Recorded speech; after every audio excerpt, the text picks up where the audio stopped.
Hey guys, what's going on? Welcome back to the Leading Edge Cricket Podcast. County cricket, red ball cricket, the thing that we all hold so dear to our heart, is finally back and it feels good. And I thought, what's a song that I associate with red ball cricket being back? And in my head, literally tonight, while I was putting the kid to sleep, I was I'm bringing red ball back. Yep, Justin Timberlake. That's me singing Justin Timberlake. Oh, yeah, totally. I got that, mate. No problem. Yeah, I knew that one. That's right in my wheelhouse. Justin Timberlake, yeah. Woo.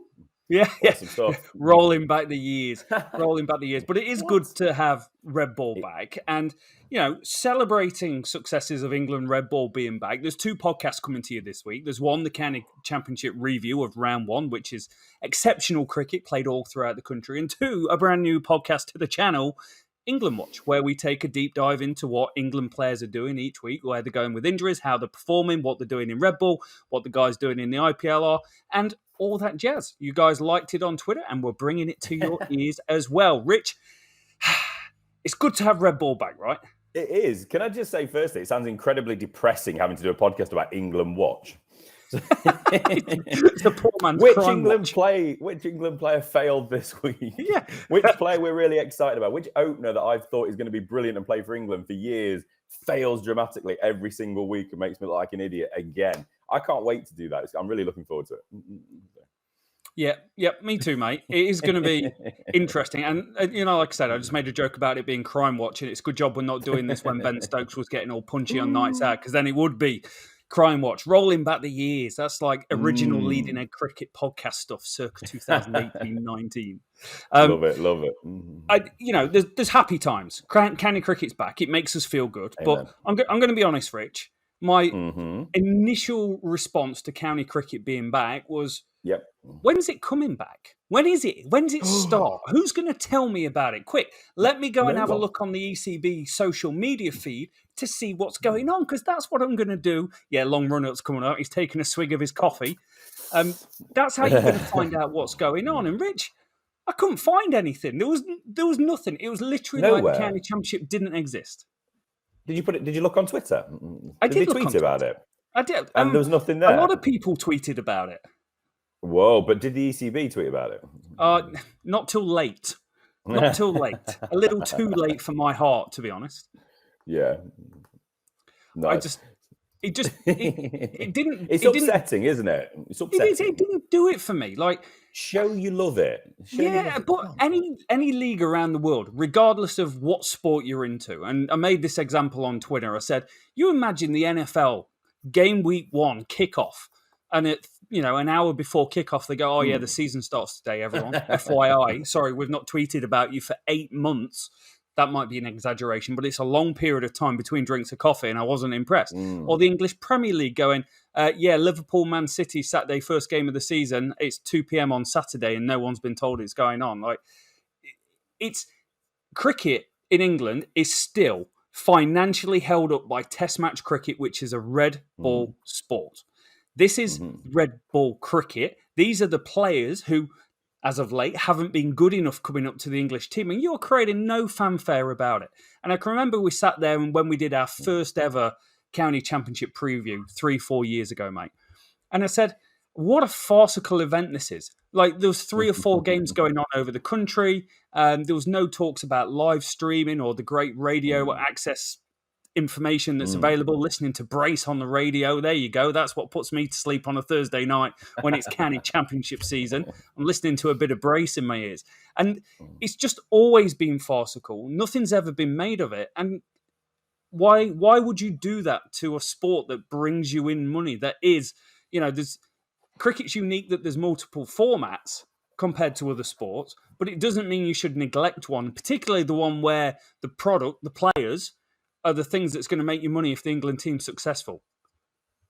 Yeah, I can't disagree with any of what you've said, Rob. It's been a bit shambolic, hasn't it? As I've said for a number of months now, it feels like at least the ECB is not fit for purpose in its current form. Rip it up, start again, get rid of all those boys at the top of the chain.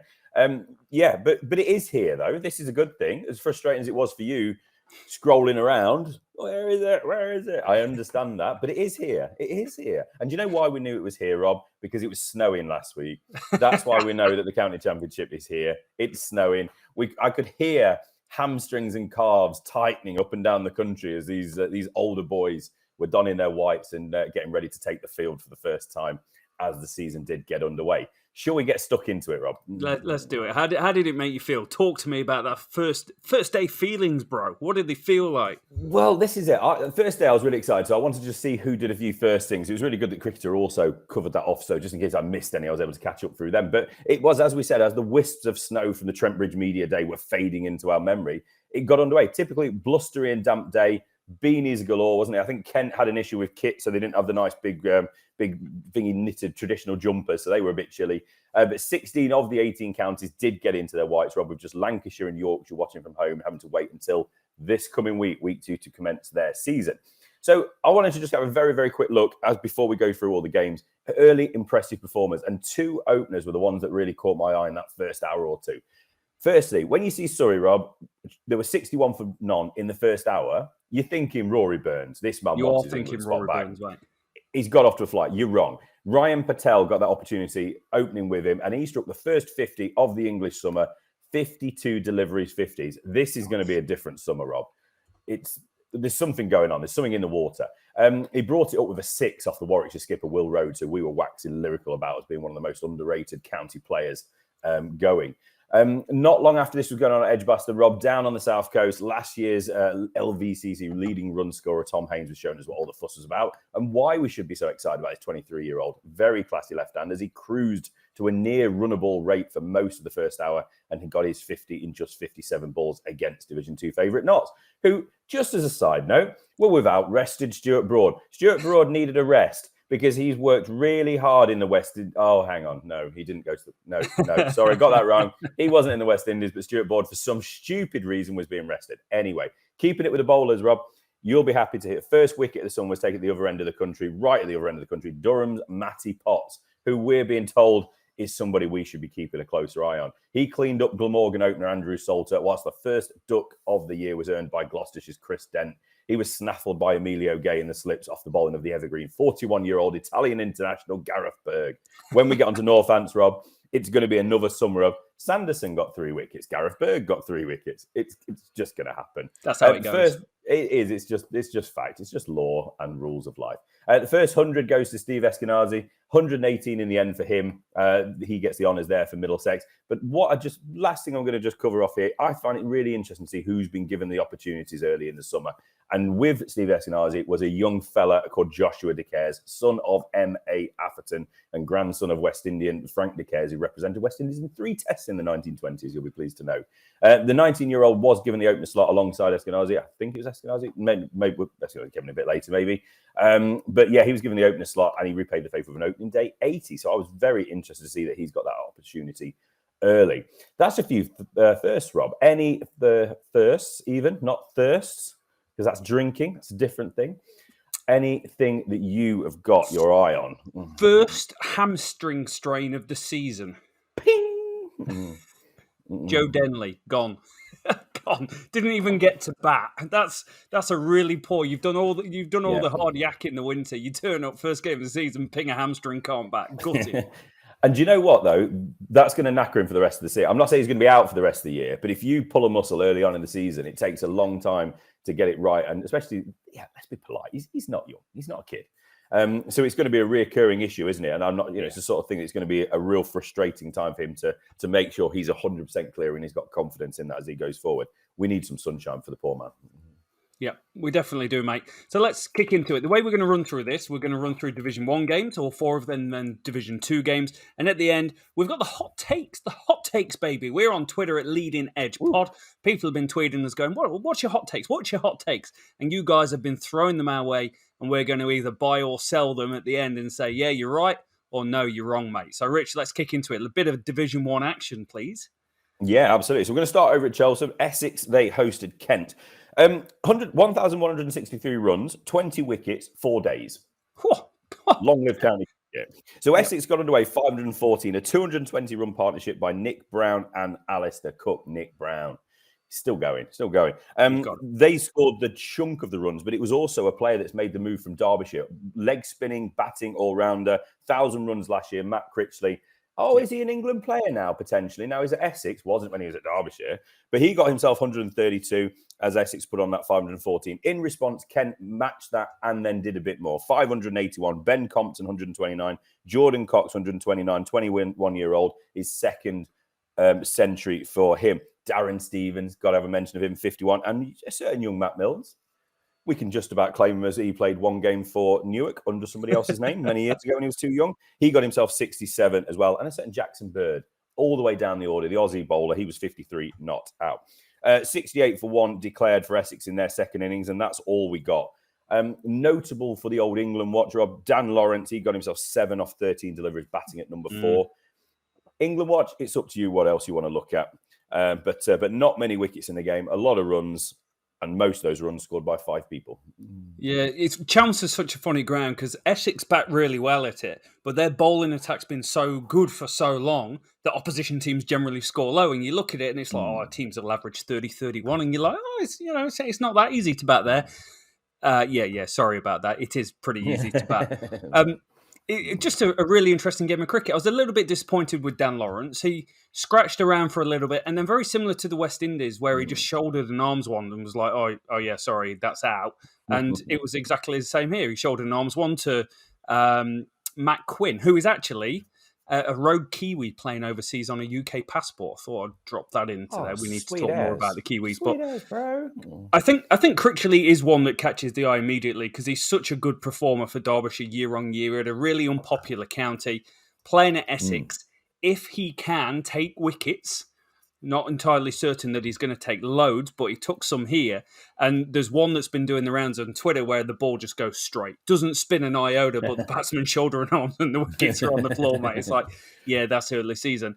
He looks like he's going to be a really good signing. Adam Rosington was at a last minute, literally days before the start of the season. Yeah. Lone move from Northants. Averages over 40 over the last 3 years. Highly thought of. But it looks like maybe contract negotiations wasn't quite working out as they want. He's gone to Essex, and he's going to be a hell of a signing, particularly in this strong batting lineup coming in at number 7. So Essex, what do you take away? You take away that the batting looks good, that Nick Brown's probably been an underrated batsman in the English game for a long period of time. I think the thing that might have held him back over the years is he hasn't scored enough runs up front and potentially been overshadowed by having a left-hander like Alistair Cook playing with him, but a highly, highly quality opening batsman. And Kent, the two batsmen that caught my eye when I looked at it, and I might pronounce this wrong, Mwai, who scored 58 off 130. Yeah. Talented young player. Exceptional, mate. Absolutely exceptional. Schoolboy prodigy. He got out Matt Critchley bowling a straight one, but he looks like he could be a real talent, really young player. And Jordan Cox as well, who sneakily under the radar for a lot of people was good enough to get a game in the Big Bash last year as well. So he's highly thought of. Second first-class century for him. And what do you want from your young players? You know, sometimes young players will come in at the start of the season, they'll struggle to get it going. It's up to the old pros to do it. Darren Stevens, a.k.a. him. Here we saw a little bit of a changing of the guard, and we saw good young players stepping up, and I really like that. But, you know, the one thing I will say is county cricket, a lot of runs, not many wickets. It's not always like that. And, you know, if you stop the season today, this is the highest average of runs per wicket since 2000 that there's been. Like, it's an incredible amount of runs compared to wickets. So for people on Twitter going, oh, the pitches are too easy to bat on, you know, it's not like that. They've been averaging 26 for many a year. So let them have a good day in the sun because they'll get a cold, wet one next time. Yeah, and that's the thing. One of the big criticisms of pitches has been too result focused. We need pitches that are going to be that people can compile innings and bat on, and bowlers have to work hard to get wickets. Obviously, we want to find that balance between the two. So I'm sure they'll do that. But yeah, this was a very strange early season, wasn't it? Week 1, where it was the batsman seeming to dominate. Just quickly wrapping up a couple of loose ends. 4 for 114 to go along with his 132 for Matt Critchley. Rossington. I think it was a contract issue, but I think also there's been a bit of butting of heads with the new coach down at Northamptonshire. Bizarre. If you can't work your way back to get a bloke that's only averaging over 40, when, as Rob spoke about at length in recent pods, not many people average over 40 in county cricket these days. you're doing something a little bit wrong. However, they did want to hand the captaincy to Ricardo Vasconcelos, got his name in, yes. So that's something as well. So Rossington had lost the captaincy, so I don't think he was overly pleased about that, which I can potentially understand. Jordan Cox, second 100. He's only 21. His first 100, Rob, was 238 not out. That boy can play. He's somebody that's get on the radar, isn't he? Let's get across to Warwickshire. Last year's champions. Do we have to keep saying that? We're into the drawn territory, aren't we, again? So Surrey, we're playing at Warwickshire. Surrey battered first. 428 for 8 declared. Ben Folkes, he heard what you were all saying. He heard you say, "I'll get Johnny Bairstow and get somebody else back and give him the gloves." 132 not out for him, 263 balls, just what the pretty looking England wicketkeeper needed. Ryan Patel, as we said, first 50 of the year, he went on to make 75 off 107, and Jordan Clark bowled down the order 50 off 91. So Oliver Hannon-Dolby, he got 4 for 78 with the ball for Warwickshire. And then Warwickshire's reply, 531, another one of those first innings run fest. Michael Lamb, 106 off 138, his second 100. And then Michael Burgess, the wicketkeeper, 178 off 221. That's his high score, his career high score. 43 for none for Surrey as the game petered out into a draw. Quick, I say quick England watch, Rob. But it's most of the squad, isn't it, really? It is for Surrey, yeah. Rattle them all off. So Rory Burns, 41 and 22 not out in the 2 innings for him. Ollie Pope, 58 and 85, what you'd expect. But is it enough? Dom Sibley, first baller. Sorry, Dom, you had a good win, good pre-season, but Reece Topley, he didn't fancy you. And Rob Yates, he was an opener, wasn't he, over the winter? He's on 32 off 59 for him. Pull it to pieces for me as I can see my cat in the background trying to get through. Here we go. Funny old game, mate. 1,000 runs, 20 wickets again. It's not going to be like it all the time. And hey, for anyone saying Ollie Pope only scores runs at the Oval, you are partially right, but he scored 58 here, which is below his career average in first-class cricket, which is absolutely insane. Some disappointments, Rich. Rory Burns was looking pretty good and gave one of the most just poorest touches back to the bowler, straight to him. It was a bit of a brain fade going on. Ollie Pope looked good, like Ollie Pope does. His batting stance, or where he's taking guard, was back on a reasonable amount of 2, probably, with a big trigger going on, rather than being on off stump with a trigger and then playing at balls on the 6th or 7th stump, which you're supposed to leave if you're batting that side of the stump. So it was good to see that going on. Ben Folkes did get dropped, a horrendous drop when he was on about 54, but you've got to take your chances. Marnus Labuschagne, he was number 1 test batsman in the world, scored all these runs. He got dropped more than anyone else. So it happens. Rich has now got a cat on his lap while we're doing the podcast. We've got a guest in the studio. It's about time we had someone on. The cat's in, tails in your face. It's all going on. So, did we learn anything about Surrey in this game? Probably not with the bat, because we know their England players are good. Hashim Amla failed when there was 1,000 runs for 20 wickets. That's not going to happen every single time. Will Jacks is coming in down the order. He was actually behind Ben Folkes in the order here, which is a little bit of a surprise for me, but not a bad thing for Ben Folkes, who you want to see play some more cricket. With the ball for Warwickshire, Oliver Hannon-Dolby got the wickets, but Oliver Hannon-Dolby looked like a legitimate quality bowler as well. It's not just a case he got some wickets. He actually bowled really, really well. Challenging line, challenging length, and a pretty decent speed to go along with it. And you need to give a bit of a nod to Matthew Lamb and Michael Burgess with their runs, because they're facing a bowling attack of Reece Topley. They're facing a bowling attack of Kumar Roach, of Jordan Clark, of Will Jacks. That's pretty useful. Okay, Rory Burns bowled a couple of overs as well from nowhere, but that's a pretty useful bowling attack, and you've gone and scored those runs and look really good. Dom Sibley, right? I think I called him a juggernaut in the preview podcast. Just wow, a run machine in county cricket. He averages 55, 56. His balls per dismissal completely outweighs anyone else in first-class cricket for the last 3 years. He got out first ball, and if you're going to watch it in isolation and go, I'm going to judge him on a season, you're going to turn around and say nothing's changed.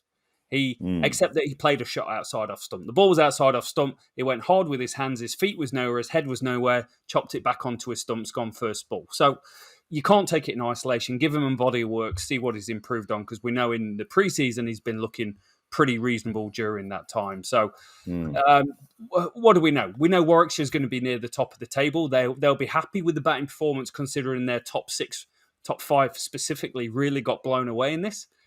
If you're Surrey, you're a good team. You've got lots of England players and you've got other players coming back for the next game. You've got nothing to worry about. Absolutely. And like I say, it's good to see the younger players. Surrey have turned over a little bit this year, haven't they? Losing the likes of Ricky Clark, Liam Plunkett, and one or two others. So it's nice to see the Jamie Smiths, the Will Jackson, others, and Jordan Clarks, etc., getting more of an opportunity. Let's move it on then, Rob. We have a result. We actually have a result. It's not like it's just come in. Oh, we have a result. But Somerset and Hampshire, we got 3 draws, spoiler, Gloucestershire, Northants. But we got 3 draws and one result in this first round in Division 1. And it was Hampshire. A lot of people tipping to win the league this year. Somerset, a lot of teams rating highly because it's Somerset and they're usually a pretty good-looking bridesmaid, aren't they? Forgive that description. But Rob, you actually said that you panned them. You said that they're probably going to go down this year. And on first game look, they're going to have a struggle. So let's get into this game. So Somerset got things underway with 180. Hampshire followed that with 428. Okay. That's pretty good going, isn't it? Somerset second innings, 135. Not enough. Hampshire won by an innings and 113. That's an absolute panning. That's relegation form if you want to base it just off the one game. Somerset fans, please tell me where the optimism is for you guys, because this was a really, really rough opening, but I'm sure there's quality in amongst you guys to take it forward. James Hildreth was the only player that really made a score of note, 87 of 129, the evergreen Hildreth. How did he never play for England? Please, someone explain that to me. For Hampshire, though, in their single innings, Joe Weatherly, 25-year-old, 168 off 281 deliveries. That's his high score so far. American Ian Holland at the top of the order. I love saying that. 81 off 161 for him. Nick Gummins was batting at 3. He got 37. And James Vince, 56, who I'm glad James Vince has shut down a little bit of talk about him being a potential England captain. I think we need to stop this talk of players that aren't playing in the England team to be England captain. Maybe let's see them actually perform for England before we can say that they could be an England captain. I'm sure James Vince would agree with me on that one. So that's 180 wicket. 180 was first wicket partnership, which I thought was very notable considering Somerset put 180 on. So that was a nice little symmetry there that Hampshire had got to parity before losing a wicket. With the ball, who got Somerset in trouble? Well, obviously it was Mohammed Abbas. 2 for 28 in the first innings. James Fuller just 1. But I mentioned those two because then they took 7 wickets between them in the second innings to mop things up without any difficulty. 4 for 22 for Abbas, who is just going to be a wicket machine again this year, and 3 for 23 for James Fuller. Just ripped them apart, didn't they? Simple as that. Just notable, Somerset, no Jack Leach, and Craig Overton, but they are available this coming week. Yeah, so a very convincing win. Yeah, replacements coming in or reinforcements, whichever way you want to look at it, come in this bit of week. optimism in that. I think this is the reason why I looked at them and said, I'm not quite sure what you've got. I look at the batting and I see gaps, whereas Somerset historically were quite a strong batting team. I'm not seeing that anymore. Yes, Tom Abel's a good player. Yes, Tom Lammerby's got potential. Tom Lammerby's a long way off being involved in an England conversation. At the moment, he's just trying to hold down a position in the county team. Getting out for 11 off 62 balls isn't going to set the world alight. Looked okay for his 32 in the second inning, but again, not setting the world alight. And they owe a lot to James Hildreth kind of just holding something together to try and give them some sort of score. But I think it's not a true reflection on how poor they are, because they're playing against Hampshire, who a lot of people are touting to be title contenders come the end of the season, especially when you're looking at Mohammed Abbas, former Rochdale Loney player. Keith Barker, got to say that every time we talk about him. He's an exceptional Mohammed Abbas was at Rochdale. Yeah, exactly. Yeah, 2008, mate. He was not great, but he's a better cricketer. That's why he plays cricket. But he's good, and he's a very good county player. And if you're looking at your cricket draft teams thinking, I need someone in who could score a few wickets, he scored 100 last year. He smashed it, and he takes wickets here. Really interesting in watching him bowl is his left arm, as he bowls left arm around the wicket to the right-handers a hell of a lot of time, even with the new ball, which is quite unusual. And then you've got your Kyle Abbott's coming in, who's an exceptional cricketer, and cheeky all-rounder Ian Holland. You know, you're talking about the American and his run-scoring ability at the top. He had a very good year last year. Same again this year. In fact, the last 3 years, 1,287 runs at an average of 30. He's pretty reasonable. But he chips in with wickets. He's good for your fantasy team. And Joe Weatherly with the bat, you can't really go beyond it, because I think this is his expectations about himself. He's probably exceeded. And when he got to 100, he turned around and said, I've got to get a daddy 100. I've had a rough 3 years, 991 runs at an average of 25 in the last 3 years. He only gets past 50 in 11% of his innings, which is very, very low and way below county championship average for a player, for a top 6 player, and for an opener. So he did a really good job of going away, working on stuff, getting in, and getting himself a score early doors because his team needed it.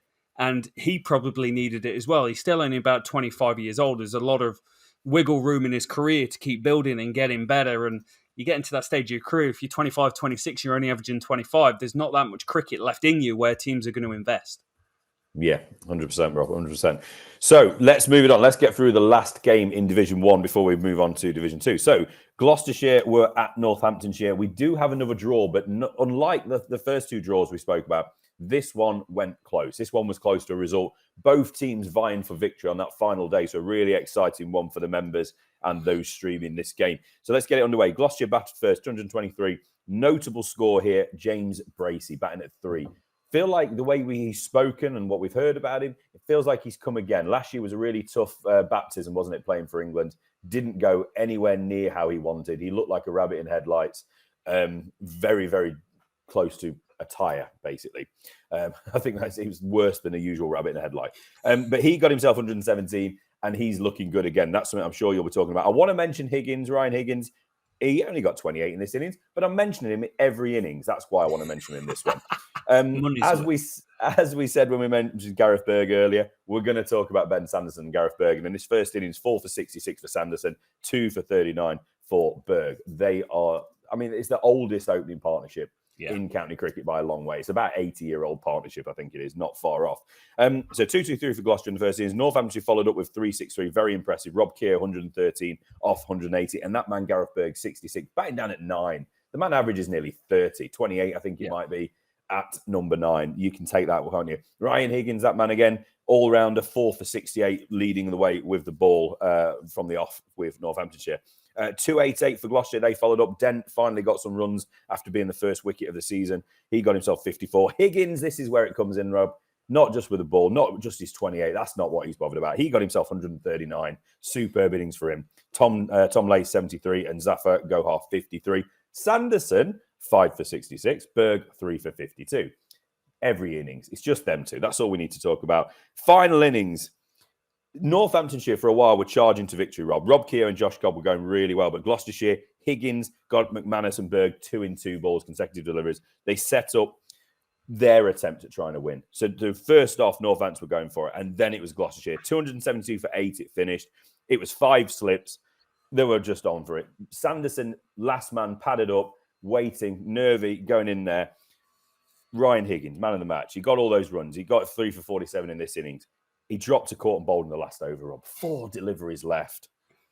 Sanderson would have been walking out to the crease to try and block out 3 to save the game, but he wasn't needed. So they obviously just short, wasn't it? I'm not sure if this is right, but I believe the last Division 1 win for Northamptonshire was 2004. I need to check that. But I didn't before that because I'm not that bothered. But it sounds about right. But maybe someone can tell me if I'm talking utter nonsense.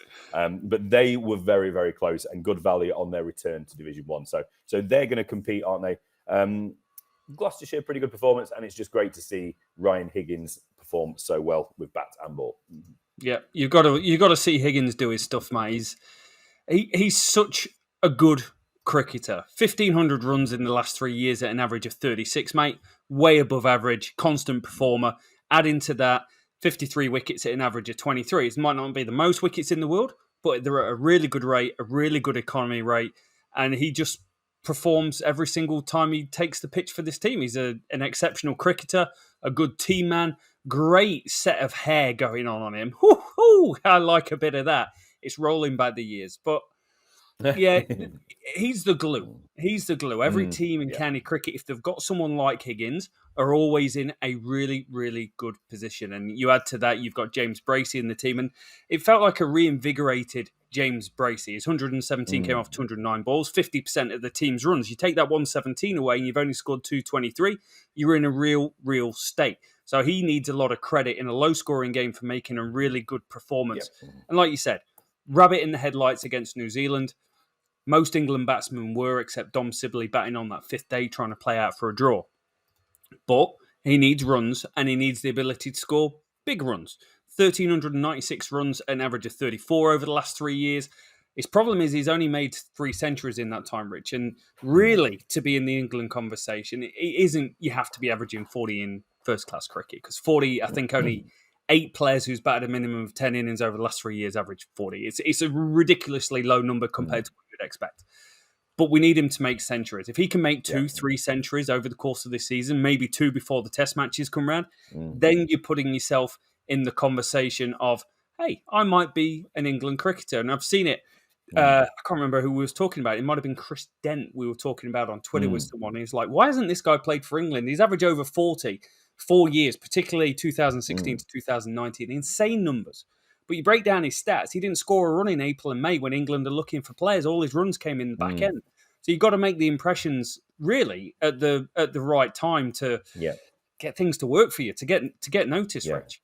Yeah, you've got to have eyes on you. And if you start a season slow, or if you have an extended period where you're not performing, you're out of their consciousness, aren't you? They're not thinking about you anymore. You have to stay consistent. It can't just be, 1,000 runs in 2 months at the end of the season. You've got to do it all the way throughout the summer. And that's the key for them, isn't it? So Bracey as well, just quickly talking about it, he's obviously a wicket keeper, but he bats at 3. Yeah. And that's what he is. Forget about the gloves for a minute. He's a top order batsman. So if he wants to get into an England setup again, he needs to be aiming to get in at number 3. There is no sense in picking Bracey to then go and bat him at 7 as a keeper, because that's not what he does. That's not his role. And it's a totally different responsibility as a batsman. So he has to, like you say, he has to go on and score big runs and consistent big runs. 117 is the start. Let's see what else you've got. I'd like to see Johnny Bairstow stay at number 6 without the gloves. I'd like to see Ben Foakes start the summer with the gloves. We need the next keepers coming up to start putting pressure on Foakes to make sure that he does perform at the level he's shown in this opening week, rather than the level of performance he showed over in the Caribbean. Come on, Bracey. Go on. Yeah, I agree, mate. We do need to shout out Ben Sanderson as well. Most wickets in the Championship in week 1, mate. 5 wickets in the first innings. I think it was 4 in the second. 9. It might have been the other way around. Yeah, other way around. Yeah, other way 4 around. for 6. Yeah, 9 wickets in the game. Yeah. Incredible bowler, 33 years old, mate. Goes under the radar. Just a county cricket pro. 76 games, 296 wickets at an average of 20. And he's done that playing for Yorkshire, and he's done that playing for Northamptonshire, mate. That is, and he's a proper county cricketer, because he averages less than 10 with the bat. He averages 8 with the bat. I love that. That's a proper old school bowler. He'll be bowling when he's 40. Love it. And he's number 11. That's what it should be. You go out, you do your duty as a bowler, you get in, you fill your plate with food, and you put your feet, get your shorts on, flip-flops on, put your feet up. And the plan at number 11, I did it for a couple of years, number 10, because there's someone always worse. But it was lovely. I did it. It was just so nice. Bowling teams out for cheaply every week as a bowler, and you just go and put your feet up. I don't want to take my shorts and flip-flops off. I do not want to get my whites back on today. Sanderson knows. He knows. Anyway, that's Division 1. We only got the 1 result. Let's get over to Division 2, Rob. We start with the 1 result. It was exactly the same, 3 draws and a result. And the result came for favourites Nottinghamshire. I'll get into it in a second, but after the first day, I'm thinking Notts are in a bit of bother here. I don't want to say weakened team, because Notts do have good strength and depth, but no Stuart Broad, rested Stuart Broad. James Pattinson hadn't arrived yet, and Dane Patterson, the South Africa, who did so well with the ball last year, were all missing. So that could be your bowling attack if they're all allowed to play at the same time. But Notts ended up with a 10-wicket victory, Rob, wrapped up half an hour before tea on the 4th day, emphatic win. But like I said, after the first day, this was not expected. So let's get underway. So 375 for Sussex. We spoke about Tom Haynes got himself a 50 early on in this one. His opening partner, Ali Orr, 68, he also got himself 50. So 59 for Haynes. Tom Clark, though, got himself 100. His maiden first-class 100 off 187 deliveries. Thank the maker for Liam Patterson-White. 5 for 84 off a mammoth 45.1 overs for the Notts off-spinner. He was exceptional. If it wasn't for him, Sussex would have been batting for 2 days, I think. Just the seamers were just not cutting through in that first innings. Notts in reply were 4 for 52. Some of the big names they've got, the Ducketts, the Clarks, the Hasib Hamids and Slaters, they were all gone. It was down to Lyndon James, who we'll speak about either on this pod or another pod. Excellent young player, one to really keep an eye on, all-round performer. He got himself 63, batting alongside Mullaney. Steve Mullaney, do you want a captain for England, Rob? 35-year-old Notts captain, Steve Mullaney, 192 in this innings. He built this Notts batting card up to the point where they could then go and get this victory. 279 deliveries for that 192, a fair fair lick. His 17th first-class 100. Joey Everson with his maiden, his first 109 not out. And with the ball, Steve Finn. Yes, Steve Finn plays at Sussex. 3 for 84 for him. Exceptional. Second innings, this is where Notts really kind of doubled down on that fantastic lead in the first innings. 172 all out for Sussex, all 45. Haynes only 14. That's a bit of an England watch. I'm adding him in there. Clark 26 to follow up his 100. For Notts, Hutton, Brett Hutton, Lyndon James with the ball, and Liam Patterson-White all got 3 each. 3 for 54 for Patterson-White to go along with his 5 for 84. And it only took 2.1 overs to wrap this game up, Rob. Ben Slater and Hasib Hamid at the crease. Hasib Hamid, 12 off 6 deliveries. He can bat. Come on, the boy can still bat. Don't forget about him. Really impressive win for Notts. Especially, like I say, when you consider that you would say that this is a relatively light bowling attack for Notts. But credit must go to Sussex. They're a good young team. And they're gonna surprise some teams this year. And they're going to push teams very close, even if they don't quite get the victories. Yeah, I think you're right, mate. I had Notts behind the 8 ball on this so bad. Yeah. Like, really, really badly behind the 8 ball. 302 for 6 at the end of day one. I'm thinking, that's going to be a big score. And then they come out and bowl really well. Liam Patterson-White bowled forever. He put up like Jack Leach style numbers, 45.1 overs for his 5 for mate. But he also got a run out. He also took a catch, and that was all on the first day. He didn't take all 5 wickets on the first day, but that was his first day. His first day was, well, I'm pretty good at this. And he went and got both openers out when they were set. He got Tom Alsop out batting at number 3. So he didn't get cheap wickets down at the bottom. He got all his wickets up top, a bit like Ryan Higgins did. He went and cleaned up the top order. Liam Patterson-White went and did exactly the same. And when Notts were 4 down, it was probably when I was drifting off to sleep down in New Zealand.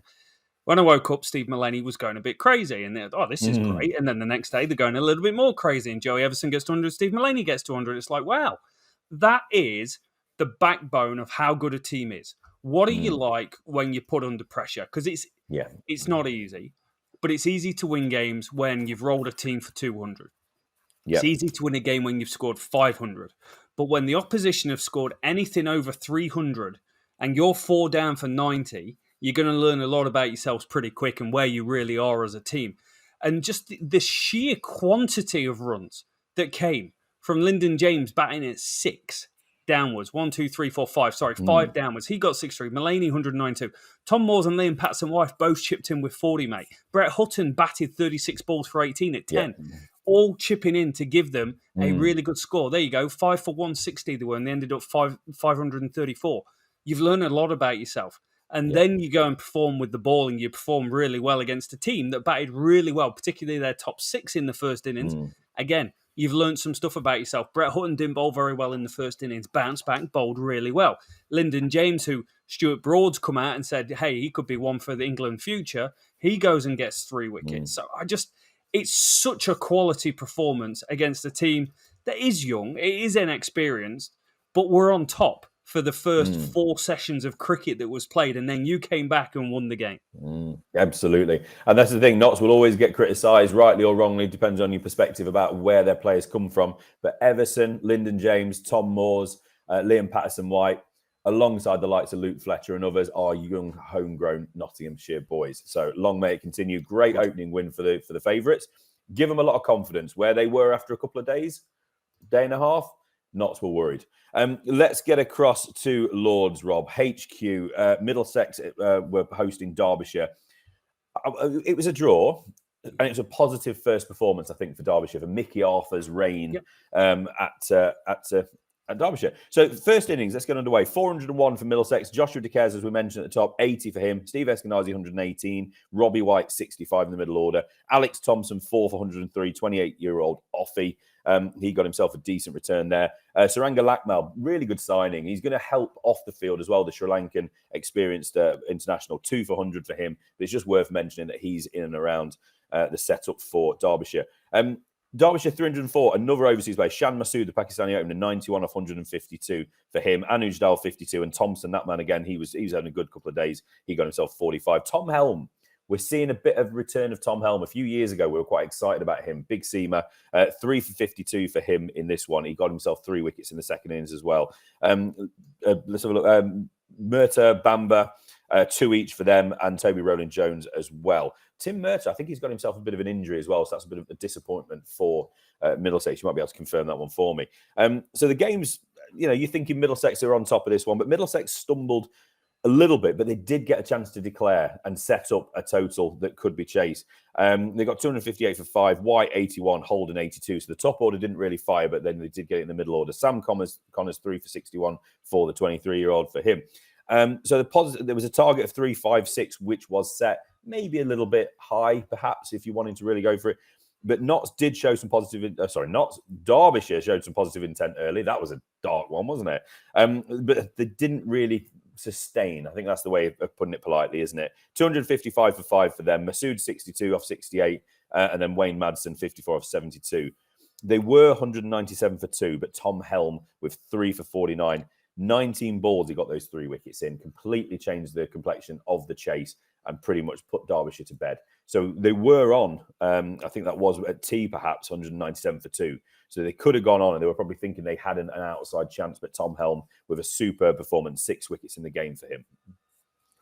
Good cricket, mate. Cracking cricket. I love it. I love it when things are in the balance coming into that last day. Yeah, people can take the mick about draws, but not every game ends in a dull draw. A team can be really trying to push things, or in Joe Root's case, playing until there's 6 balls left and you need 6 wickets, then's the time to shake hands. What was I impressed with? Middlesex, I kind of had written off quite a lot coming into this season. Middlesex, Lords has been a really hard place to bat historically, and particularly in the last 3 years. It's one of the worst home grounds in England to bat at. To see them come out and score 400, even if it was against Derbyshire, even if it was with Ryan Sidebottom going off after 1.1 overs, is still a really good performance, especially when you've got the likes of Lackmell bowling against you. And Josh De Cares, there was one shot he played down on one knee that looked so much like his old man, mate. It was absolutely incredible. It was giving me Graham Nickelbat, blue Graham Nickelbat nostalgia of looking at Atherton, that was. Power spot. Yeah, exactly. Eskenazi deserves credit, mate, because he's had it pretty rough. He's not scored many runs in the last few years whatsoever. He comes out here, scores a 216-ball century when the team's 1 down, when he's batting with a really young lad thrown into the mixer as well. And he's such an interesting story. He's got 3,611 first-class runs at an average of 32, 8 centuries. He was born in Johannesburg to an English mother, a Zimbabwean father, moved to England, played for the Hampshire junior teams before emigrating to Perth to play for Western Australia under 17s and 19s, and then came back around and has found himself playing at Middlesex. The man likes options. He likes options. He's literally the modern globalised world of a cricket player, all by the age of 28, and he's settled into life playing for Middlesex. So he's doing all right for himself in it. But it's an interesting story about him, right? Yeah, too right. Big decisions when he wants to retire. I think that's what we need to say as well. Yeah, beach, safari, or drizzle. Yeah, exactly. Take a good pick. What impressed me about Derbyshire? Derbyshire, Mickey Arthur as coach came out after 4 days, and I watched his interview, and he said, "There's nothing wrong with English first-class wickets. If they look like that, that's a really good cricket wicket where both teams are in the game. 2 teams have scored over 300, and the 250 for 5 chasing 350, and all results are on the table, especially if there was probably less rain around, because most places suffered with a little bit of rain." Derbyshire did look short in the bowling stakes, and I'm not quite sure how they're going to fix that. But with the batting, they're very reasonable. I think Shan Masood, actually, if he's not in your fantasy team, should be. He's going to be one of the absolute exceptional signings of the season. When the team were 142 for 2, he was on 87. That's how much control he had. And really threw away a century getting out to part-time spin of Josh De Cares. He did bowl 16 overs, but not a front-line first-class spinner. So he'll be really disappointed about someone of his ilk who's good enough to play spin in the subcontinent, getting out at Lords to an 18-year-old bowling off-spin round the wicket. Probably doesn't rank very high on his list of achievements. But the batting was reasonable throughout. He doubled up. Billy Goldman's a very reasonable player. He scored 38. I think they're going to be okay. I think they're going to do better than most people think. The problem with Derbyshire, and I'm going to put Derbyshire in the same category as very poor teams and don't win many games of cricket. If I look at this Derbyshire team, the way they win a game of cricket is to bat first, bat big, Sean Masood score runs, Wade Madsen score runs, Godwin score runs, get 400, get 500, and then apply some pressure with the bowling attack you've got. If the opposition score 300, I can't see them winning games of cricket. Yeah, I'd like to see Big George Scrimshaw, easy for me to say, the big bowler, the very Stephen Finn-esque looking young bowler. Similar action, similar height, everything. He's somebody I'm really, really excited about. So obviously, if he can come in and really make a name for himself this summer, then Derbyshire have that X factor, don't they, really, with the ball? A little bit of extra pace and bounce and all those things.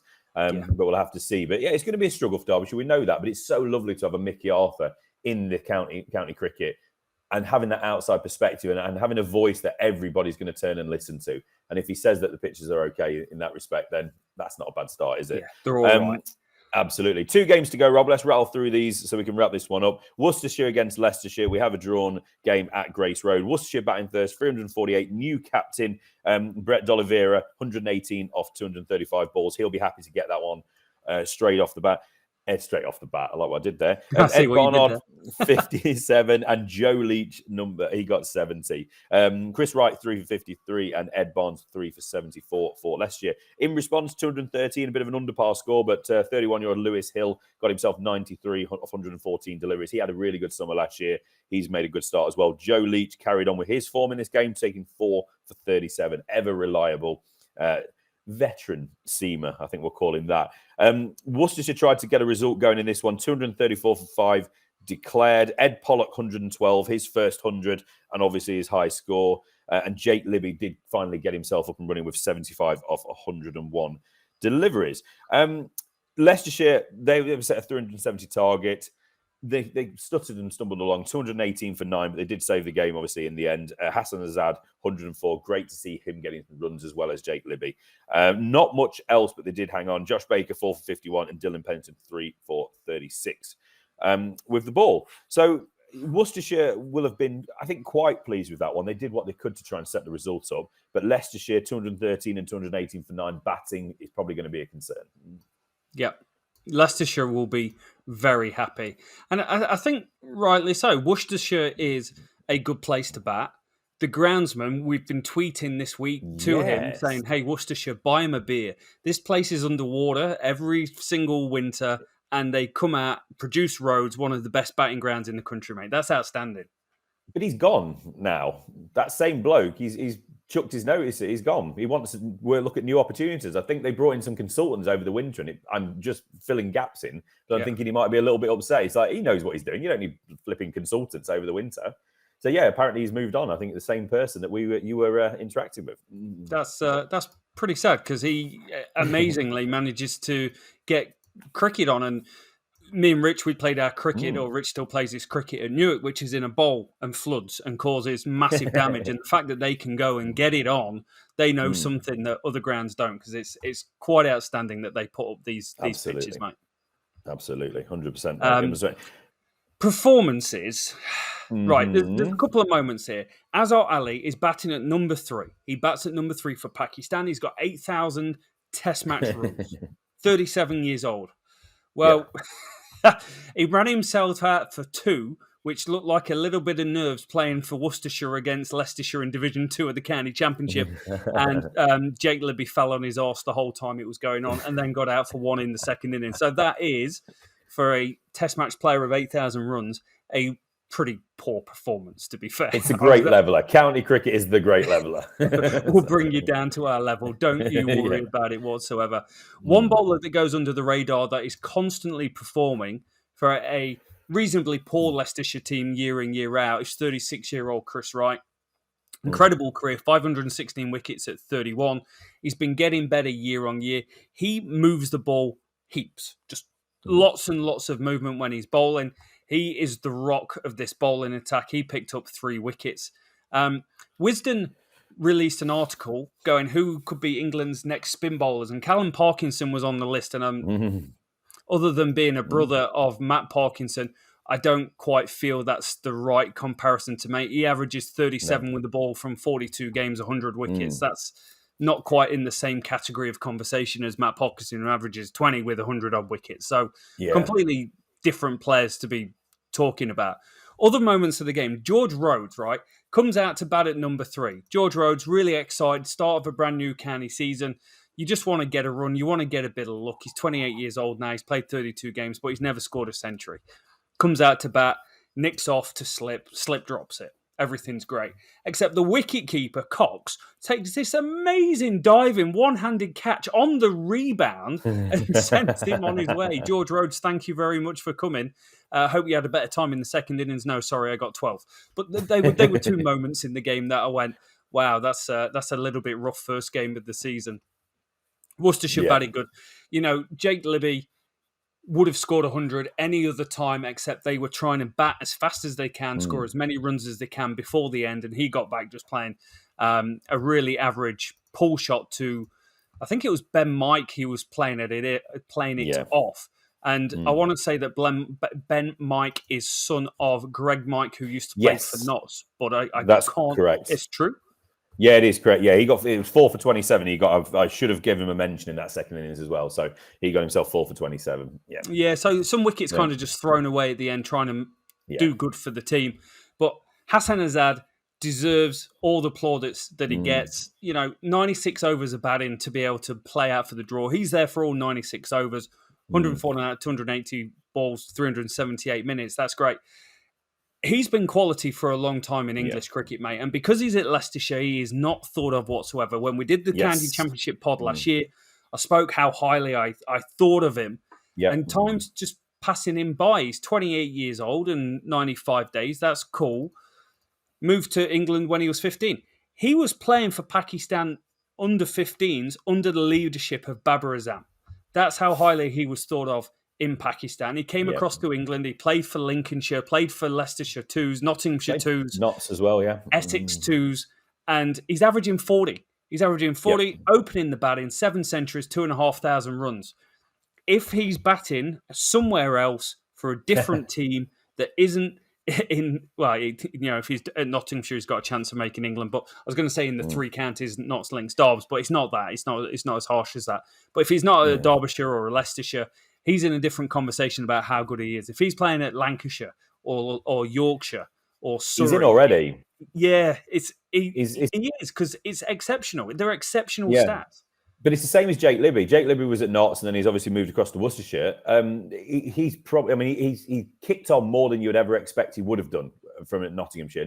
It wasn't necessarily the wrong decision, I don't think, to move him across. But he's been exceptional since then, and he's got exactly the same issue. Matt Critchley, we spoke about at the top of the show.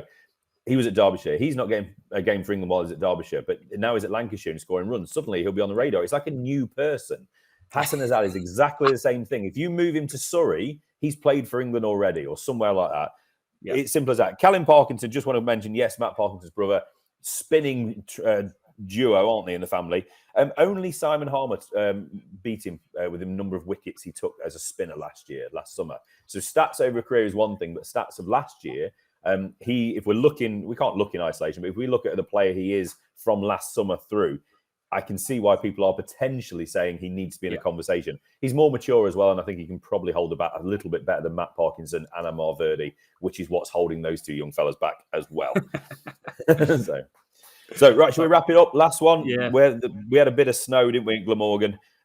Sophia Gardens, is it still called that, or is it Swalek or whatever it might be these days? But that's where it was played, and we definitely did have some white on the ground on this one. It was a drawn game, just too much time was lost early in the game, so it petered out into a pretty nothing game. But Glamorgan 2-3-4, Colin Ingram 87, Chris Cook 59 for him. Matty Potts, Ben Rain 3 wickets apiece, and Chris Rushworth, second leading wicket taker behind Luke Fletcher last year. He got 2 along with Paul Coughlin. Durham's first innings, this is where it gets fun. 383. I'm going to mention the big guy last in a second. Borthwick, captain 64. David Beddingham 76 off 85, who was a star last year, the South African. Alex Lees, Rob, 182 off 358 deliveries. I get a message from you going, Alex Lees is batting on or outside off stump. What the hell is he doing? And then a bit later, he got 182. Okay, probably worked quite well then. Andrew Salter, he got the best figures. He of the first wicket of the year, was it? I can't forget now what we mentioned about him earlier. But Andrew Salter, 7 for 45, a career best for the off spinner. Who would have known that Offies was going to get so many wickets in the first round of county games? Wasn't just all the dibbly dobblers. Glamorgan second innings, 220 for 5. Kieran Carlson, 61, who was probably in the county team of the year last year. He had a great year. And Chris Cook, again, following up his 59 with an 85. Rushworth, 2 for 38. That's all we had in that game, and it went out into a draw. But Alex Lees, like Ben Folkes, a very, very timely and a proper score, only beaten by Stephen Mullaney this week. Yeah, it's a cracking knock, mate. What more can you do on the start of the season? Go and score 180 odd. Everyone's going to be talking about you. Yeah. And I can't believe more people weren't talking about the technique that he was using, because I watched him in the West Indies and all I saw was world-class bowler Kamar Roach bowling round the wicket, right arm, taking it away, bowling a wobble seam, go straight on, LBW every single time. Maybe not every single time, but you get where I'm going. And it was a weakness. He's come here, he's facing a different level of opposition, and he changed his technique. He was literally batting outside off stump, and the ball hit his pad several times, and the umpire politely said, well, that's not out because it's going over or it's outside off stump. And the bowlers were couldn't believe it. And someone replied to us on Twitter, and I can't remember who it was, who said, I've seen him do this before. He's done this in county cricket before. Okay. So my question would be, if that's your technique, that's your method that you use to negate that type of bowling, why weren't you using it in Test match cricket? Is it because it's so outlandish that if it goes wrong, you're going to be put under the same radar as a Rory Burns or a Dom Sibley, where it's not quite right? And if it's not quite right and it doesn't work, it's very easy to say, well, that's not good enough. But if you're correct and proper and you do all the good things that an opening batsman should, don't know what I'm doing there, then it's different. It's like, oh, that's a good ball, or he might have a weakness outside of stump. It's nothing funky about what you're doing. So I'd like to see him, if this is how he plays, I want to see him do that in international cricket. Yeah, and that's just for the right arm round, isn't it? He was doing it for, I think you were saying. Is that right? Yeah. So it begs a question for me then. Are players, especially young players or young inexperienced terms, when they're coming into the England Test setup, are they allowed to express themselves freely? Are they allowed to take some risks? Are they encouraged to take risks? Are they encouraged to do something a little bit different if it's a success and it works for them? Or are they being restrained a little bit and restricted and not being given that freedom of expression? It was a temporary setup in the West Indies. Everybody's a little bit on show and on trial, aren't they? So who knows? It's just a question. It's not an answer.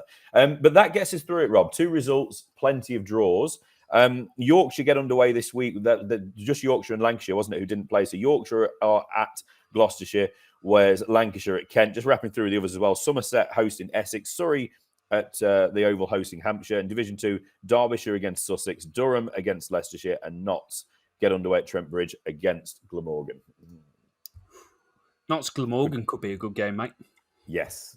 I think there's not much to pick between a lot of these teams so far at the start of the year. Hampshire's got off to a flyer. Notts on paper got off to a flyer, but we're definitely in a deep old hole for a good chunk of that game. So it's going to be really interesting to see. I think the other one is Surrey. Hampshire is top of the table sort of clash going on. Surrey's got reinforcements coming in. They're very England heavy. And Lancashire, Kent's just gone and scored 500 odd. Looked really good with the bat. Multiple people scoring runs. Yep.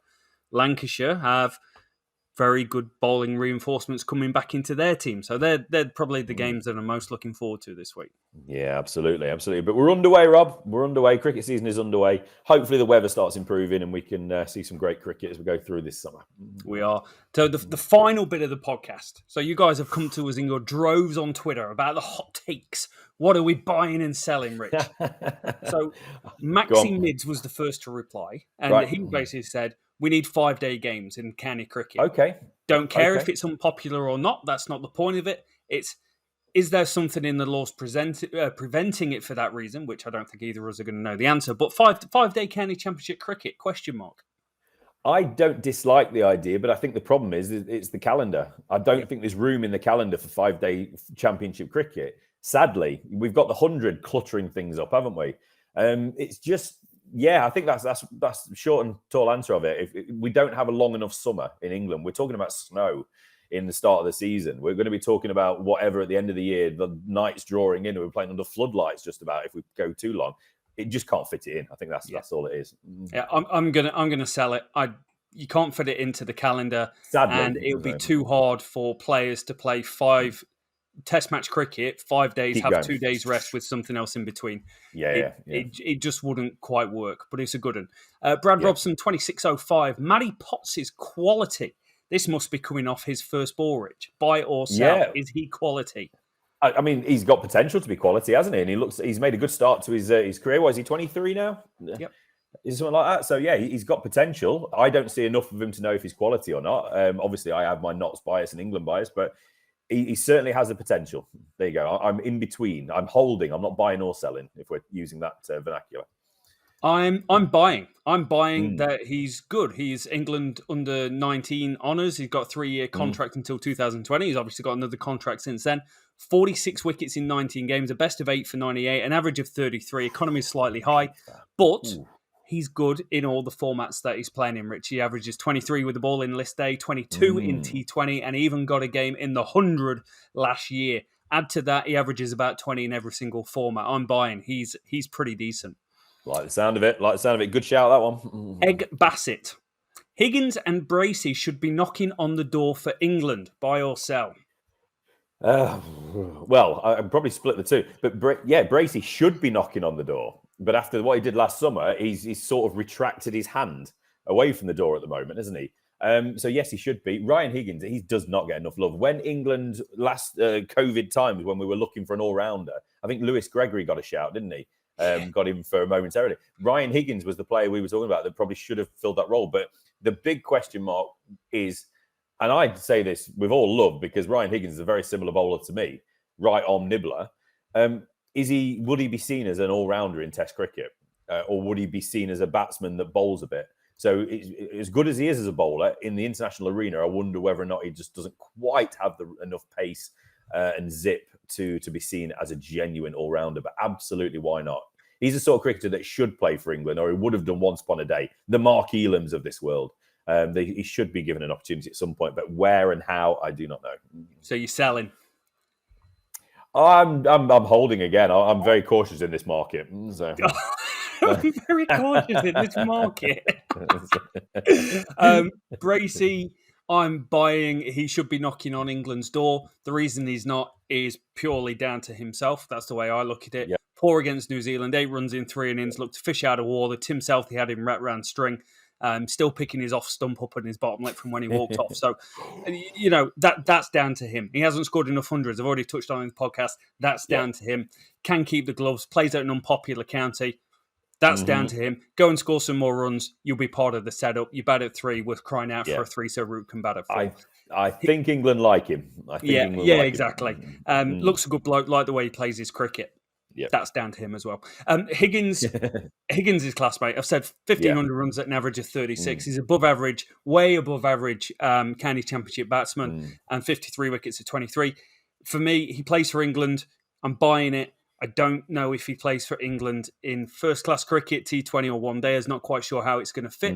And I don't think he plays in a genuine all-rounder role. I think what you've got is you've got Stokes, you've got Wokes, you've probably got Overton, and he's maybe at the back end of that when England need to balance the team. So we'll see how it goes.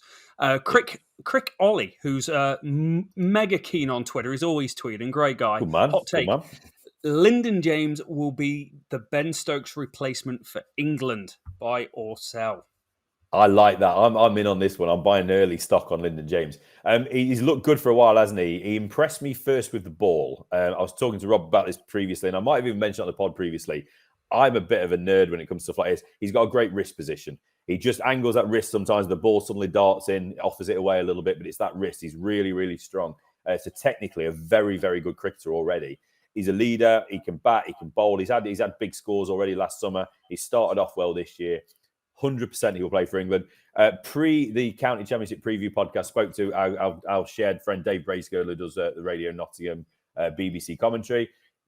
Lyndon James is his pick for the up-and-coming player. He and Dave has said Lyndon James will play for England one day. So we are all I don't even need to ask Rob. We are all in absolute agreement. Whether You'll he's the buy it. next We cab got you off the to make rank, a decision in the market. ding, ding, ding, ding, ding, ding. Whether he's the next cab off the rank for that all-rounder spot, I don't know. Depends how long Stokes is around for. But Lyndon James is definitely going to play for England one day if he continues playing the way he has been playing. Yeah. I'm buying chips. Chips are going in, and he's probably not the only one from Notts that's going to get a shot. Charlie Strange said he's in the Callis mould. That's high praise.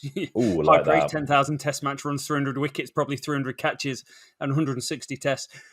Brody has tweeted out about him, saying he's got the mindset, the character, and the talent to go right to the top of the game. 100%. Very, very exciting. So you've got it from Brody. You've got it from Brace.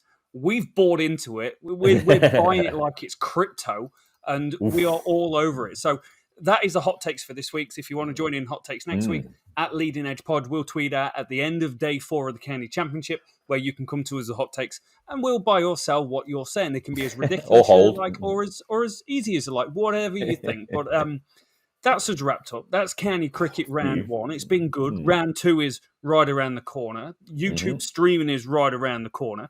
And you've got another podcast coming up from us on England Watch later on in the week. So please rate, review, subscribe wherever you are listening. Thank you so much for listening. We'll catch you guys next time.